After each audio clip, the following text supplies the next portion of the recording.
Hello everyone.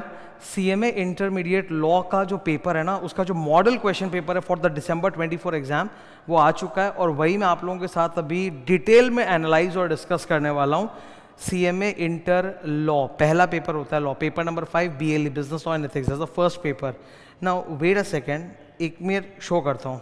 ये आप देखो 5 पेज का येलो पेजेस जो है, this is the model question paper जो इंस्टीट्यूट ने निकाला आईसीएमआई ने, और उसके ऊपर मैं पूरा एनालिसिस बताऊंगा आप लोगों को, क्या अच्छा है क्या बुरा है सब बताऊंगा।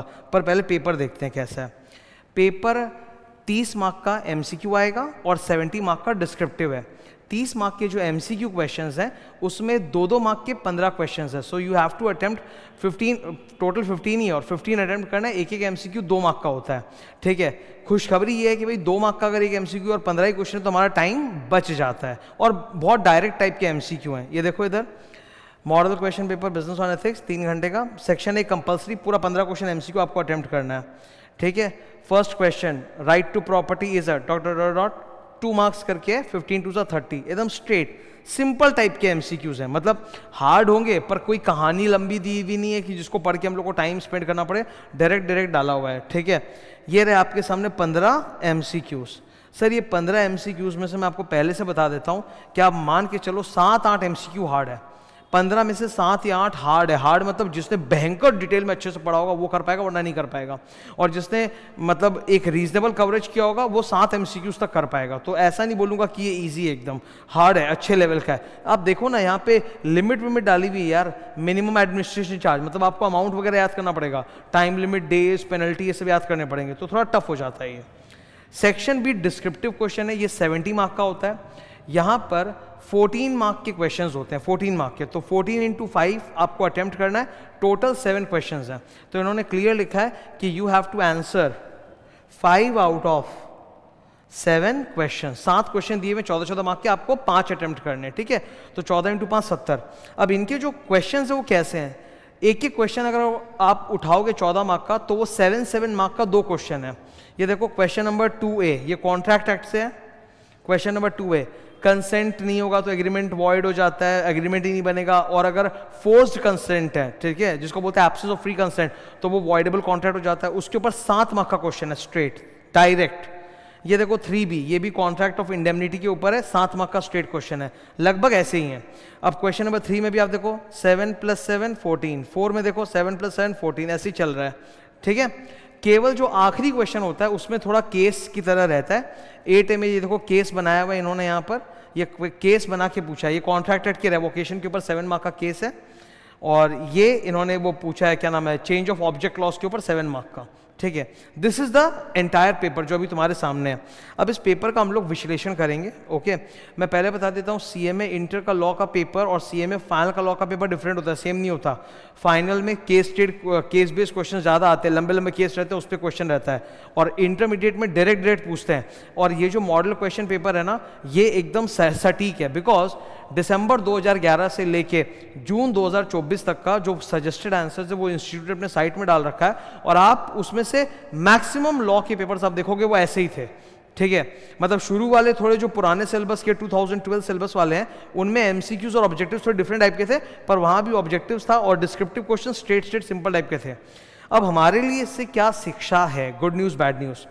सबसे पहला गुड न्यूज तो पेपर 5 जो लॉ का होता है, इनफैक्ट सीएमए के हर लेवल पे, foundation, inter, final, being a law teacher, ठीक है, I am a theory teacher, law डिट पढ़ाता हूँ, तो बीइंग अ लॉ टीचर मेरे लिए ये बहुत मतलब गर्व की बात है कि लॉ पेपर पहला पेपर है स्टूडेंट का।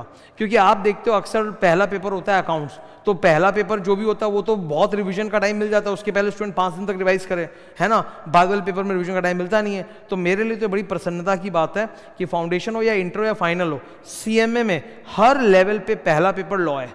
तो पहला पेपर लॉ होने से आपको एम्पल टाइम मिल रहा है रिवीजन के लिए, जो कि बाकी पेपर्स में आपको बिल्कुल नहीं मिलेगा, बाकी सब्जेक्ट्स में। दूसरा गुड न्यूज़ क्या है, 30 मार्क का एमसीक्यू है। एमसीक्यू में राइटिंग स्किल तो मैटर करता नहीं, आपको बस सही ऑप्शन चुनना है ना, आपको सही ऑप्शन भरना है। राइटिंग स्किल का, प्रेजेंटेशन का कोई टेंशन नहीं, if you know the right answer 2 marks मिल गए। सिमिलरली अगर नहीं आता है तो 2 मार्क्स गवा दिए, वो भी है सच।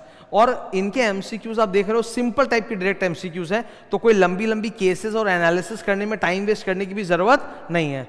तो एमसीक्यू को लेके गुड न्यूज क्या है, 30 मार्क का एमसीक्यू है, स्कोरिंग है, राइटिंग इसको प्रेजेंटेशन का कोई चक्कर ही नहीं, बिकॉज सही ऑप्शन चुनना है, टाइम बहुत बचता है। टाइम क्यों बचता है, क्योंकि एक तो केस वाले एमसीक्यू नहीं है, सीधे सीधे एमसीक्यूज है, और दूसरी बात है 30 एमसीक्यू नहीं है, 15 क्वेश्चन है 2-2 मार्क के, तो टाइम वहां भी बचता है।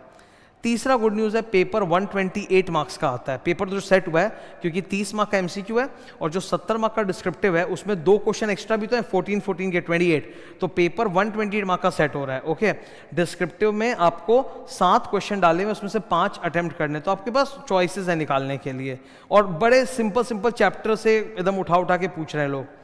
चौथा गुड न्यूज़ है, सीएमए इंटर के जितने भी डिस्क्रिप्टिव क्वेश्चंस अभी तुमने देखे, ये बात इंटर के लिए बोल रहा हूँ, इंटर में जितने भी क्वेश्चंस देखे, most of them are single line direct question. केवल जो आखिरी क्वेश्चन था ना, ये देखो डिस्क्रिप्टिव में सारे एक एक लाइन के सिंगल डायरेक्ट क्वेश्चन डाले हुए, देख रहे हो, खाली बस जो आखिरी क्वेश्चन था उसमें थोड़ा केस था 8A 8B में, बाकी डायरेक्ट क्वेश्चन था।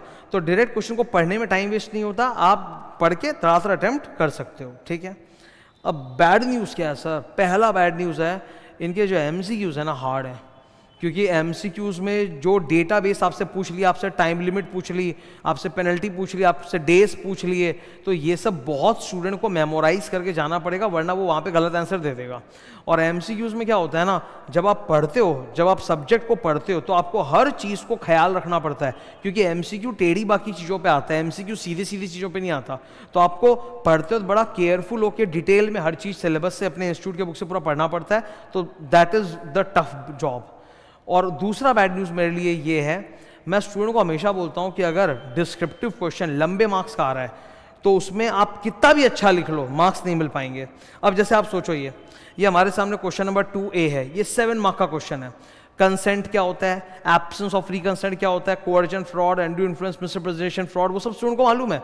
पर वो बेचारा कितना अच्छा लिखे वो स्टूडेंट कि उसको 7 आउट ऑफ 7 मिले। वो अच्छे से अच्छा भी लिखेगा तो उसके मार्क्स स्टेप मार्क्स में कट जाएंगे, 3-4 आउट ऑफ 7 मिलेंगे।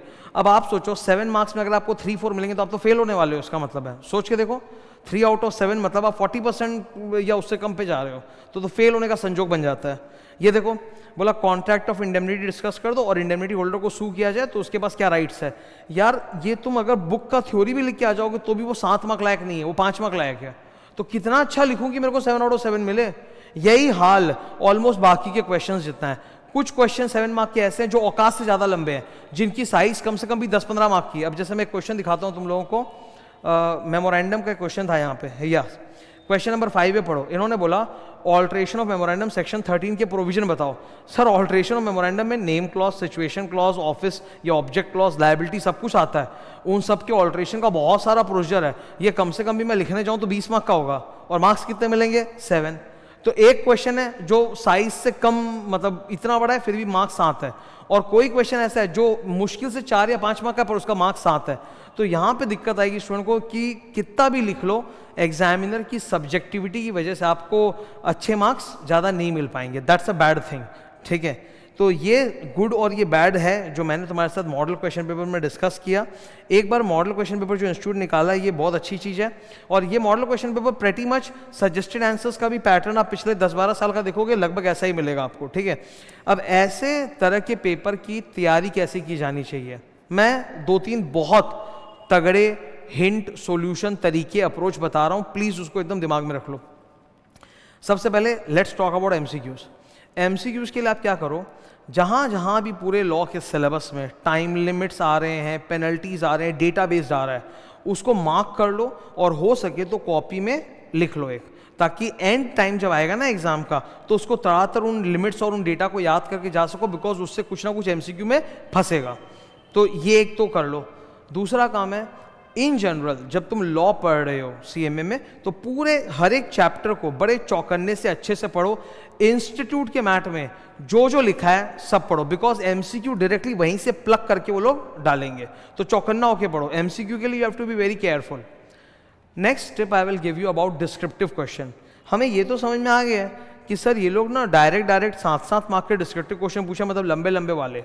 तो यानी जब मैं लॉ को पढ़ रहा हूँ तो लॉ में मुझे ऐसी कोई भी टॉपिक अगर दिख रही है जो लंबी है, जिसमें बुलेट्स है 1, 2, 3, 4, सपोज आपने एक लंबा टॉपिक उठाया जिसमें 10 बुलेट्स हैं, तो मुझे इस बात का ख्याल रखना है यार, ये लंबे टॉपिक से ना 7 मार्क का क्वेश्चन बनता है, तो मुझे वो 10 बुलेट या 10 पॉइंट या 10 कैप्शन याद कर लेने चाहिए, दोहरा लेने चाहिए, ताकि कम से कम अगर कोई टॉपिक है जिसमें 10 पॉइंट है तो मैं कम से कम एग्जाम में 7 पॉइंट तो लिख सकूं फॉर 7 मार्क्स। हालांकि कोई गारंटी नहीं है कि 10 पॉइंट वाले टॉपिक में अगर आप 7 पॉइंट लिखो तो 7 मिलेगा, उतना नहीं होता। अगर आप 10 पॉइंट वाला कोई टॉपिक है और उसमें आपने आंसर में खाली 7 ही लिखा ना, तो आपको 5 के आसपास मिलेगा। बट स्टिल सेफ्टी के लिए कम से कम 7-8 पॉइंट तो मैं याद कर लूँ। तो जितने भी लंबे लंबे टॉपिक ऐसे दिखते हैं डिस्क्रिप्टिव में, उनको प्लीज़ उनके पॉइंट्स को याद कर लो, ताकि एग्जाम में उसको पॉइंट को पकड़ के, कैप्शन को पकड़ के थोड़ा लंबा लंबा आंसर लिख सको, ठीक है। तो that was the discussion of the model question paper. I hope तुम लोग को पसंद आया हो। मैं आगे जाते हुए और भी सब्जेक्ट्स में, जो मेरे सब्जेक्ट्स हैं, मैं थियरी टीचर हूँ तो मैं थियरी से पढ़ाता हूँ। My core subjects are law, audit, SM, law, audit and strategic management. तो उससे जुड़े हुए जो भी चीज़ें आएंगी, मॉडल क्वेश्चन पेपर वगैरह, जो ये क्या बोलते हैं तुम्हारा टेस्ट पेपर्स वगैरह इंस्टीट्यूट निकालता है, वो सब मैं डिस्कस करूँगा। Okay, thank you.